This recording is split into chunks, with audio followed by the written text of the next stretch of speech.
So friend, आज हम लोग कवर करेंगे द हिंदू के आज के एडिशन को, यानी 12 दिसंबर के एडिशन को। हो सकता है कि जब तक वीडियो आप तक आए ये 13 दिसंबर में बदल चुका हो, लेकिन प्रयास ये रहता है कि पूरे द हिंदू को पढ़ के और कम समय लगे और एक अच्छा सा कंटेंट आपके लिए अवेलेबल हो पाए, ऐसा मेरा प्रयास रहता है। सो फिलहाल हम लोग इस वीडियो में करेंगे 12 दिसंबर के द हिंदू को समझने का प्रयास, हमारे एग्ज़ाम के लिए जैसे ये इम्पोर्टेंट है उस दृष्टि से। सबसे जो पहला और बड़ा खबर आया है जम्मू कश्मीर के स्पेशल स्टेटस को लेकर के आया है।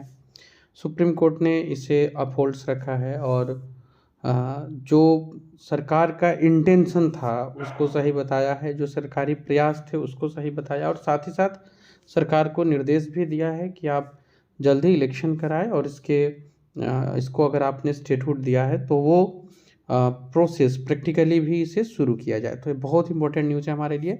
Supreme court upholds repeal of J&K special status. तो ये जो डिमांड है ये बहुत समय से एक याचिका इसके पहले भी लाई गई थी, फिर अब की बार भी लाई गई, और मेनली इसका जो संबंध है वो है आर्टिकल 370 से। सो कैसे 370 को यहाँ से हटाया जाए, अनुच्छेद 370 को कैसे हटाया गया और क्या ये सही था, कैसे इसे दोबारा लाया जा सकता है, इसी के ऊपर ये एक अपील दायर की गई थी, जिसमें जानने का प्रयास किया गया था कि क्या इसको हटाया जा सकता है और कैसे इसको हटाया जाना चाहिए। वास्तव में अगर आप कहें तो ये एक रिक्वेस्ट था कि इसको हटाया जाए।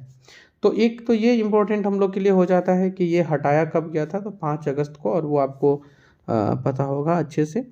आप यहाँ पर अगर आप देखें तो लिखा हुआ है कि ये जो आर्टिकल 370 है इसको हटाने से संबंधित जो याचिका लाए गए थे, इसके लिए कॉन्स्टिट्यूशनल एक बेंच गठित की गई थी सुप्रीम कोर्ट की, और उन्होंने सोमवार को यानी कि कल इसके ऊपर अपना निर्णय दिया।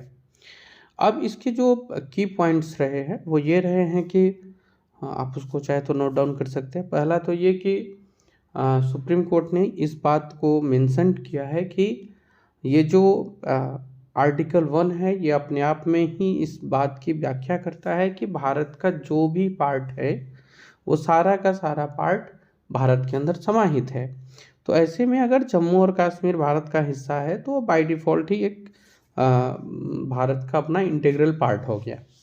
सेकेंड, इन्होंने मेंशन किया कि ये जो टर्म था 370 का जो लाया गया था खुद में ही टेम्प्रोरी था, तो ये परमानेंट था नहीं, तो इसको लेकर के क्यों इतना। और थर्ड जो सबसे बड़ी बात आई है इसमें निकल करके वो ये है कि अगर आप इंटेंशन भी देखें तो जो गवर्नमेंट की इंटेंशन थी 370 को हटाने की, वो इंटेंशन अच्छा था और इसका प्रभाव भी अभी देखने को मिल रहा है। सो इसको सर्वोच्च न्यायालय ने सही माना। यहाँ पर इन्होंने 2019 में जो प्रेसिडेंट का इलेक्शंस हुआ और प्रेसिडेंट की जो भूमिका है इसको लेकर के भी प्रश्न किए गए कि क्या भूमिका इसमें प्रेसिडेंट की बनती है।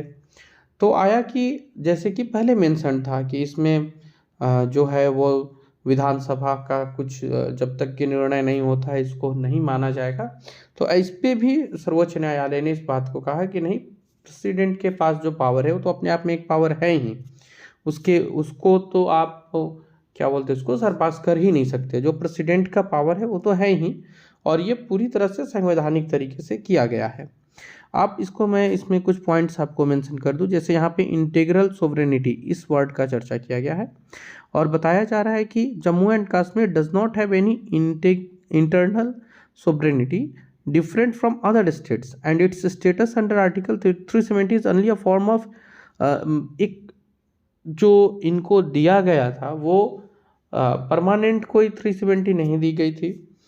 ये केवल एक फॉर्म था सिमेट्रिक फेडरलिज्म का, और अगर इसको हम कंटिन्यू करते हैं तो यह हमारा जो डेफिनेशन है इंडिया का उसको भी प्रभावित करता है। Second one is from its historical context it is clear that article 370 is only a temporary provision, इस बात को भी इन्होंने मेंशन किया है। देन द नेक्स्ट ये कह रहे हैं कि president in exercise of power under article 370 clause 3 can unilaterally issue a notification that article 370 ceases to exist, means अगर केवल राष्ट्रपति की ही भूमिका की बात की जाए तो राष्ट्रपति ही चाहे तो इससे संबंधित निर्णय को ले सकते हैं।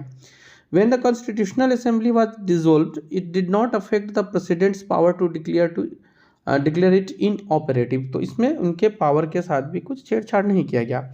राइट साइड में जब हम लोग आते हैं तो यहाँ एक आर्टिकल है, verdict is a declaration of hope. ऐसा प्रधानमंत्री ने कहा है कि ये जो न्याय आया है, जो सुप्रीम कोर्ट का जो निर्णय आया है, ये एक आशा जगाती है, ये एक बढ़िया निर्णय रहा है और इन्होंने इसका स्वागत किया है। इन्होंने इसको हिस्टोरिक भी बताया है और in its profound wisdom has fortified the very essence of unity that we as Indians hold dear and cherish above all else. ये इन्होंने अपने एक्स पे, पुराने जो ट्विटर है उसके ऊपर इन्होंने इस पोस्ट को लिखा है। बीजेपी का एक सरप्राइज सामने आया, मोहन यादव बने हैं मध्य प्रदेश के सीएम। तो मध्य प्रदेश के जो नए सीएम है वो मोहन यादव जी है। इसके पहले शिवराज सिंह चौहान जी थे, वो आप जानते हैं। तो जो बीजेपी का एक वो चल रहा है सरप्राइज वगैरह लाना, आज राजस्थान के साथ भी ऐसा ही हुआ, कल उसको हम लोग पेपर में डिस्कस करेंगे। तो ये चल रही है बीजेपी की तरफ से जो सरप्राइजेस आ रहे हैं सीएम फेस को लेकर के। मोहन यादव ये मध्य प्रदेश के नए सीएम बने हैं और इनको भी बताया जा रहा है कि ये बहुत रूट लेवल पे काम कर रहे थे और इनका भी कंट्रीब्यूशन काफ़ी रहा है। उस कंट्रीब्यूशन को देखते हुए यहाँ एक मौका दिया गया है मोहन यादव जी को सर्व करने का। इसके अलावा इसमें आपको कुछ जो राजनीतिक स्टंट या फिर आप कह सकते हैं कि जो राजनीतिक बातचीत निकल करके आती है कि मिस्टर यादव जो है वो ओबीसी क्लासेस से आते हैं। फिर बीजेपी गवर्नमेंट इसके अलावा जो 2 मिनिस्टर्स रख रही है डिप्टी चीफ मिनिस्टर्स के रूप में, जगदीश देवड़ा जी है वो भी दलित है और रेवा एमएलए राजेंद्र शुक्ला वो ब्राह्मण हैं। तो इन्होंने एक समावेशी चीज़ रखने की कोशिश की है, ऐसा बीजेपी के सरप्राइज में देखने को मिला है। एक है आपको वाटरवेज को लेकर के, जो चेन्नई में बाढ़ आ रहा है इसको लेकर के कारण बताया गया है कि यह वाटरवेज का मिसमैनेजमेंट है। ये न्यूज़ फ्रेंड बहुत बहुत मतलब चर्चे में रहा है और स्पेशली हम लोग जिस स्टेट से बिलोंग करते हैं बिहार के लिए। अभी आप इसको देखेंगे हैप्पीली नेवर आफ्टर बैचलर्स, मैं एक बार इसको नीचे करके आपको दिखाता हूँ। ये पकड़ौआ विवाह जो पहले होता था भारत में, या आप कहें कि भारत में नॉर्थ भारत या हमारे बिहार क्षेत्र में, उसी को लेकर के यहाँ पे एक आया है happily never after bachelor blues in Bihar as practice of pakadwa vivah परसिस्ट्स। ये एक आपको स्कूल टीचर है गौतम कुमार जी, लेट 20 में है। इनका भी हाल ही में जो बीपीएससी पास आउट करके टीचर्स बने उसमें इनका सिलेक्शन होता है और फिर इन्हें इनके अनुसार इन्हें गन पॉइंट पर इनकी शादी कर दी जाती है एक लड़की से। बिहार क्राइम रिकॉर्ड्स ब्यूरो को अगर देखा जाए तो बिहार क्राइम रिकॉर्ड्स ब्यूरो के अनुसार 7,194 फोर्स्ड मैरिज केसेस रिपोर्टेड हुए हैं स्टेट में 2020 मीन्स नवंबर 20 से, और ये 10,925 2019 में रहा है, फिर 18 में रहा है, फिर 17 में रहा है। तो ये एक वो आंकड़ा है, ये एक परेशान करने वाला आंकड़ा आप कह सकते हैं। 2017 में 8,972 मैरिजेज इसी तरह से हुए और ये जो रिपोर्ट है वो BCRB अर्थात बिहार क्राइम रिकॉर्ड्स ब्यूरो का है। तो इसमें ये एक चीज़ है देखना कि किस तरह से और कितना मीन्स बिहार के सोसाइटी या फिर बिहार के समाज को लेकर के किस तरह का एक परसेप्शन बनता है। साथ ही साथ में आपको ये जो गवर्नमेंट जॉब के प्रति जो बहुत ज़्यादा ही आकर्षण कर सकते हैं या लगाव कर सकते हैं, जो भी हो, पर हाँ ये सरप्राइज हुआ है लोग कि इस तरह से होता है। और यहाँ तो इस मामले में ऐसा भी हुआ कि इनका रिजल्ट आया और फिर उसके बाद से ही इनको फोर्स्ड किया गया, समथिंग ऐसा कुछ है, क्योंकि हमारे सिलेबस के लिए बहुत इंपॉर्टेंट ये घटना नहीं थी तो मैंने घटना को नहीं पढ़ा, बट ये आंकड़े जो हैं ये सच में ही सोचनीय आंकड़े हैं जो यहाँ पे निकल करके आया है। द हिंदू ने इसको साइड में मेंशन भी किया हुआ है। इन्होंने बीपीएससी का एग्ज़ाम पास आउट किया था उत्क्रमित मध्य विद्यालय रेपुरा विलेज में, जो 5 किलोमीटर के डिस्टेंस पर है इनके गांव से। और इनके घर वालों का ये भी डिमांड है कि इन्हें वहाँ जॉब नहीं दिया जाए जहाँ इनको इनका जो जॉब है वो लड़की के पक्ष, मतलब इनका जो फोर्सफुली जो ससुराल बनाया गया उस ससुराल पक्ष के प्रभाव में आता है। तो लड़के के जो अभिभावक है इनका एक रिक्वेस्ट है कि इनका जो जॉब है उसके स्थान को चेंज किया जाए, नहीं तो इनके ऊपर फोर्सफुली कुछ और भी नुकसान किया जा सकता है। इनका जो लड़का का जो स्टैंड है वो ये है कि वो पत्नी के साथ नहीं रहना चाहते, क्योंकि ये शादी इनकी फोर्सफुली हुई है। सो ये एक अजीब सा कंडीशन बना है। यहाँ ये मेंशन कर रहे हैं कि ये एक नहीं बल्कि दो दो ज़िंदगी के साथ खिलवाड़ है, मतलब ये अपने साथ उस लड़की को भी इंक्लूड कर रहे हैं। तो ये एक रहा है। और फिर से ये वैसे तो जो आंकड़ा है उस हिसाब से 1000 के मामले में तो ये घटनाएं हो ही रही है, लेकिन ये जो थोड़े से लाइमलाइट्स में आ गए, या ये जो बीपीएससी के द्वारा जो एग्ज़ाम्स हुआ है, ये सब ओवरऑल करके जो एक छवि बिहार की निकल करके आई है, ये बहुत बेहतर छवि नहीं दिख रही है। अनअफोर्डेबल डाउरी की भी बात की जा रही है। बिहार का जो पर कैपिटा इनकम है 2021-22 में वो तकरीबन 54,383 यानी 54,383 थी, जबकि नेशनल जो राष्ट्रीय एवरेज है वो 1.5 लाख का है, 1,50,007 rupees according to the latest जो हमारे कैग की रिपोर्ट आए हैं उसके अनुसार। तो ऐसे में जब जॉब बिहार में हो जाता है तो नौकरियों के बाद ऐसा एक रेट टाइप का था, ऐसा कुछ सुनने में आता है। खैर जो भी हो, बिहार में एक और बात ध्यान देना है कि भारत का सबसे लोएस्ट लिटरेसी रेट है, जिसके ऊपर द हिंदू चर्चा कर रही है। 61.8% ही लिटरेसी है, जबकि नेशनल लिटरेसी रेट 74.04 है। तो इन सब चीज़ों के ऊपर इन्होंने ध्यान आकर्षित किया है। इसके अलावा कुछ बॉलीवुड मूवीज़ है जिसके बारे में द हिंदू यहाँ चर्चा कर रही है कि